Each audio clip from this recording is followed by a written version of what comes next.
Hey everyone, Mr. Happy here, and today we're going to do something a little different.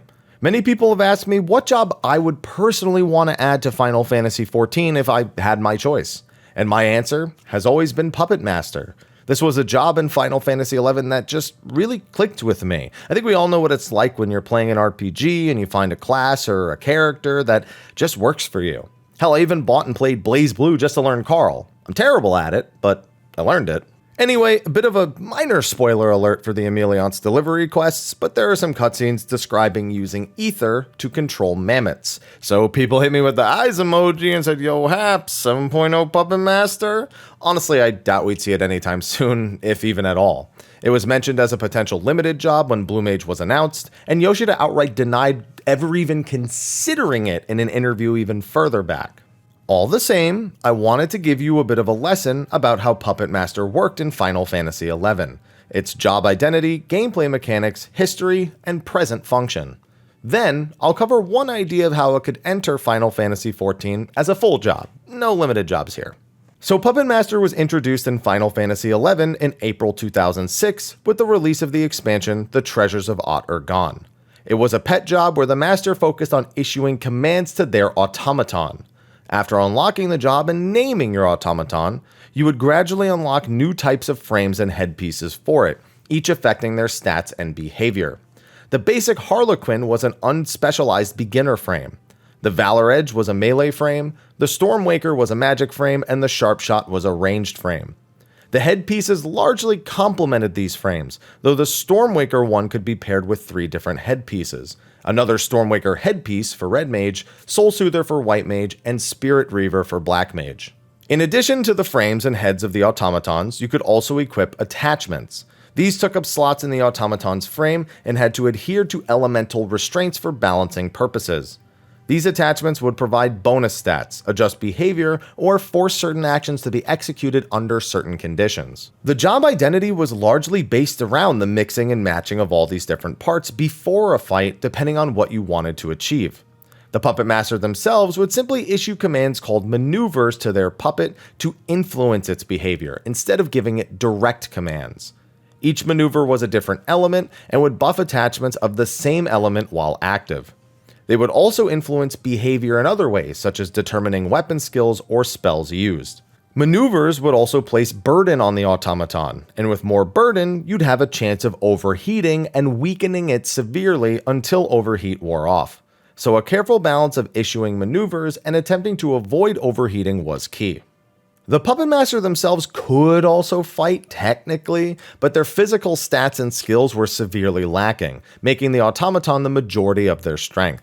This meant that if your automaton died, you were a sitting duck until it came off cooldown, which led to them being largely shunned in most aspects of the game for quite some time. Nowadays, Puppet Master's automaton is far more dependable, able to dish out decent damage or support the master and their allies more efficiently.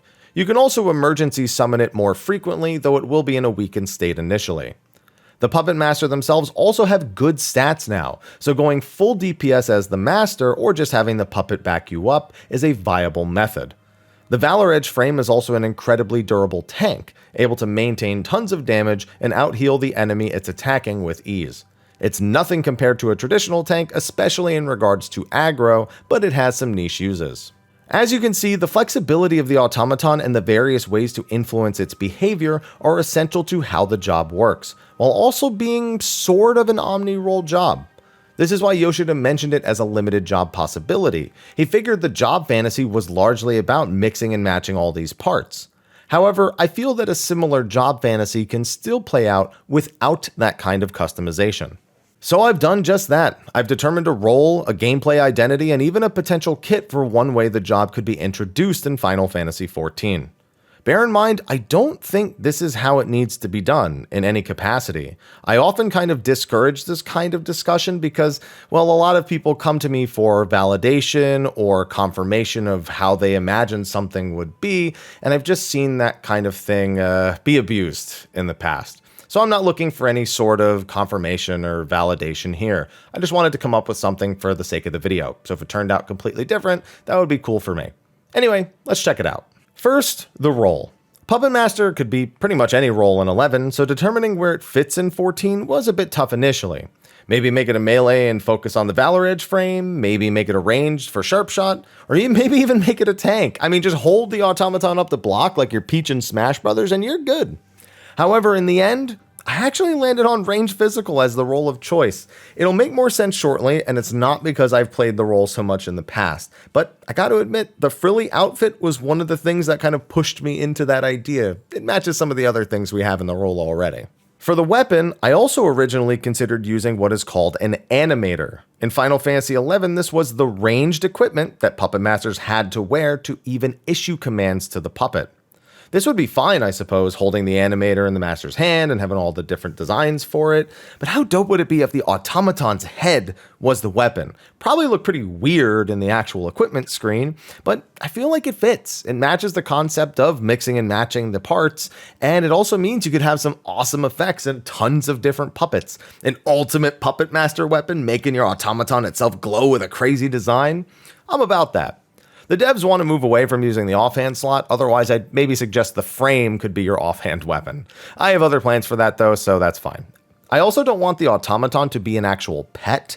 Instead, I'd want it to be an extension of the master, so making the weapon the headpiece I think symbolizes that a little better. For gameplay, Puppet Master's flow of battle would be swapping between different frames, each with its own distinct gameplay, while utilizing maneuvers to execute commands.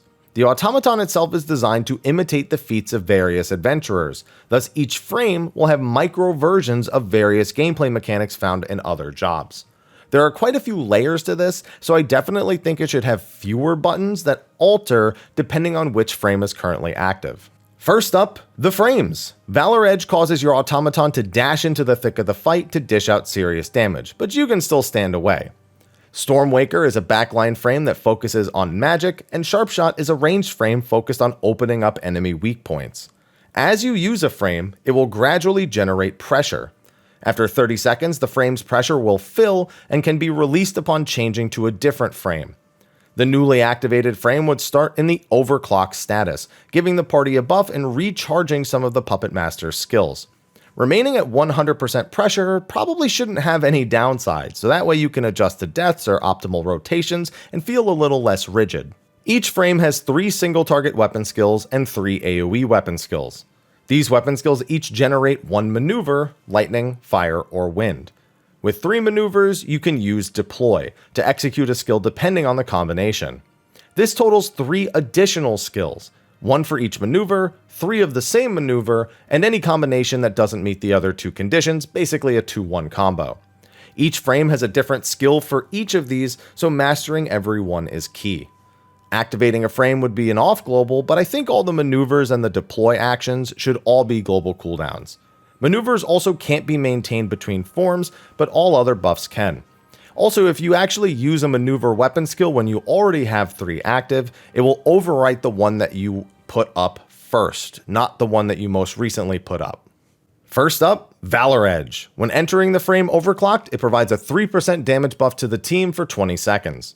The automaton will dash in to attack immediately, but the master can still initiate commands from a distance. Its fire maneuver skill is a tuner, lightning maneuver is coiler, and wind is turbocharger. Coiler and a tuner both have short cooldowns, so they can't be performed back to back, but also do more damage than turbocharger. For deploy, 1 of each maneuver does String Shredder, 3 of the same does Cannibal Blade, and their final ability actually doesn't require these 3 maneuvers. String Shredder will generate a light maneuver when it deals its damage, and Cannibal Blade a dark maneuver. Their final deploy is Bone Crusher, which can only be executed when you have 1 of each of these maneuvers. All of these maneuvers also do big AoE damage, or all of these deploys I should say. Second is Stormwaker. When entering the frame overclocked, it provides a 3% direct hit buff to the team for 30 seconds. This frame is a caster, so you'll have to manage some cast times, a little weird for a ranged physical job, but I think it'll be okay. Command Thunder, Command Fire, and Command Arrow are their 3 main spells. Thunder is instant cast, Fire has a long cast time, and Arrow has a normal cast time. Casting Command Arrow will also make your next fire instant cast. For deploy, any 3 maneuvers does Amplifier, dealing some damage and boosting the potency of your next deploy. It also provides 1 lightning maneuver automatically when it hits. 3 of the same maneuver does Disruptor, an AoE dot for 60 seconds. and one of each maneuver performs Magic Mortar, dealing big AoE damage and refreshing Disruptor's duration. Finally, we have Sharp Shot. When entering the frame overclocked, it provides 3% critical hit rate to the party for 30 seconds. This frame has complete mobility and weakens opponents' defenses ahead of your burst phase. Their fire maneuver is Tension Spring, lightning is Vault Gun, and wind is Drum Magazine. These are all completely identical at base, but the deployed skills grant bonuses to each of them individually. For deploy, any 3 maneuvers grants Barrage Turbine. This deals some damage and causes the next 3 wind maneuvers to have a 1.5 second recast. One of each maneuver grants Heat Seeker, dealing some damage and increasing the potency of the next 2 fire maneuver casts. 3 of the same maneuver grants Armor Shatter. This does more damage and causes the next lightning maneuver skill to apply the Pattern Reader debuff. This debuff causes the enemy to receive critical hits 3% more often for 60 seconds. This means you will have a better second burst window for the team as well. The AoEs for all 3 frames are just Gear Spark, Strobe, and Exhaust for lightning, fire, and wind respectively. They don't have any built-in special effects, but will benefit from any deploy that grants them a bonus. Now, being a ranged physical DPS, I provided them with some damage buffs, not trying to make them like Machinist, so their potencies would have to be a bit lower to compensate. They also don't have as many off globals though, so the raw hits should feel a little bit better. However, we still have utilities, off globals, and other skills to cover, so let's get to it. For defensive skills, I gave them a personal shield and a slight variation on the standard Fizz ranged AoE damage reduction skill. Shock Absorber grants the Puppetmaster 1 Earth maneuver for a short time. This maneuver erects a barrier for 15% of their max health and damage. If the barrier is broken, Earth maneuver will become Armor Plate, reducing damage taken by 5% for 10 seconds. Steam Jacket grants the entire party 1 water maneuver for 7 seconds. This maneuver will reduce the damage of the next attack taken by 10%. If a player is hit during this time, water maneuver will become Mana Jammer. This reduces damage taken by 15% for another 7 seconds. In Final Fantasy XI, Steam Jacket reduced damage when being hit by the same attack repeatedly, so instead I opted for a short duration damage reduction on the initial hit, followed by an enhanced one for a short time after. Let's be real though, it would just be a 10% for 15 seconds kind of button. For buffs, they have 2 skills. First is Replicator. This enhances the potency of the next maneuver weapon skill and causes it to apply its maneuver 3 times. Strong for your burst window and allows for quick setup of a deploy. Probably a 2-charge, 1-minute style thing given the way the game is designed right now. The other is Overdrive. This causes your current automaton frame to enter the overclock state instantly. If they are already overclocked, it will reset the duration and double the effect. This means Puppetmaster's first burst window is a bit weaker than its subsequent ones, which is in line with the game's general design anyway. This is of course a 2-minute cooldown. Also, I think they should have some simple OGCDs, specialization for a single target off global, and optimization for an AoE off global. I'd honestly share a cooldown between the two, and every time deploy is used, probably reduce the cooldown by a few seconds, and then give it 2 charges. Their other skills should round out their rotation, helping to control their maneuvers and get to the deploys they want most. So long as you overclocked when activating a frame, you'll be given 1 use of 3 different skills each time. So every time you overclock going into a new frame, you'll get another use. But if you overdrive while already overclocked, you won't get a second use. If you overdrive to activate overclock though, you do get one. For these skills, first up is Heady Artifice. This would be an off global that causes your puppet to perform a powerful action.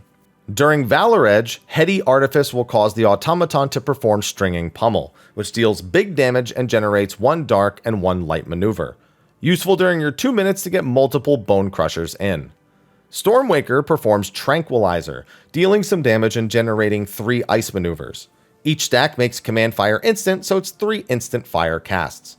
Sharp Shot performs Eagle Eye Shot, dealing high damage and applying Pattern Reader. Useful for refreshing the duration before activating Valor Edge or when recovering from death. Once per overclock, you can also use Tactical Processor. This instantly generates 2 maneuvers so long as you already have 1 active. These 2 maneuvers will be different from the first one and from each other, so it allows you to instantly access your 1 of each maneuver deploy. Then there's Role Reversal. This changes the deploy skill to 1 from another frame so long as the conditions are met to perform it normally. The Valor Edge and Sharpshot frame can change their 3 times same maneuver skill to Disruptor, and Stormwaker can change theirs to Armor Shatter. This allows for upkeep of the Disruptor dot and Pattern Reader debuff while using the other frames. Their only other skill is Tactical Switch, which allows them to tab through their maneuvers one at a time on the global cooldown. This is just for adjusting your maneuvers during downtime, in case you need something different when the boss actually returns. Now this gives them a total of 20 skills, just one under Dancer if memory serves. I could definitely give them another off global or more skills to manage their burden or pressure as I'm calling it here. Maybe something as a recovery where you instantly get half of your pressure pushed up, and maybe a couple of other things, but honestly, this was a good place to start. I did work out a full 2-minute rotation, but the flow is pretty easy to describe without getting into the nitty gritty, especially because even with my own design, I'm almost certain someone could come up with something better. We seem to see that a lot with the actual game itself. Valor Edge would be your 2-minute burst frame, and it's about getting Replicator to tuners and coilers while also setting up Disruptor with roll reversal. Once the deploys get rolling and you get Bone Crusher, you can Heady Artifice to perform an immediate follow-up Bone Crusher. One more Bone Crusher outside of buffs can be done before swapping, making for just about 40 seconds in the phase. Stormwaker phase uses roll reversal to refresh Pattern Reader, before then swapping between Amplifier and Magic Mortar for your Disruptor refresh. If you screw up, you'd have to get to Disruptor again instead. Between Tranquilizer and Arrow buffs, there's a lot of mobility in this phase despite the cast times. For phases that are too heavy in movement, Thunder can be used for mobility as well. Amplifier can also be carried into your next maneuver, so that can give you a little bit of a boost when going into Sharpshot. It's nothing important, but remember, I said you could keep the buffs, just not the maneuvers. Sharpshot on the other hand has a pretty rigid flow. You want to flow between Heatseeker, Barrage Turbine, and Armor Shatterer, and then use their buffs to determine what your next skills will be. Heady Artifice can be used whenever, but right before activating Valor Edge grants the most time to refresh the debuff later, and ensures that there's no wearing off of that during your 2-minute buff window. And while that covers how I imagine that Puppetmaster could enter Final Fantasy XIV, I tried to adhere to a lot of their current design philosophies, as opposed to trying to break the mold or break the norm all too much. It seems they're going in a set direction, and even with our feedback, they're trying to get us into a particular pigeonhole when it comes to the design. And that's pretty much it for my idea for Puppetmaster. I could have definitely toyed with a few additional things, or simplified a few parts, or made some changes here or there, but that's the beauty of job design. It's never one direct answer that's always correct. It's ideas coming together into something that just needs to fit the mold of what Final Fantasy XIV itself is trying to accomplish. For that reason, while I did use a lot of familiar ideas, I tried to make sure they were indeed familiar to the game, things that they already do or seem to be moving towards doing more. Anyway, hopefully you enjoyed this little lesson, plus fun little speculation, I suppose. What is a job that you want added to Final Fantasy XIV? Let me know in the comment section of the video below. Anyway, thanks for watching, and I'll see all of you in the next one. Until then, take care.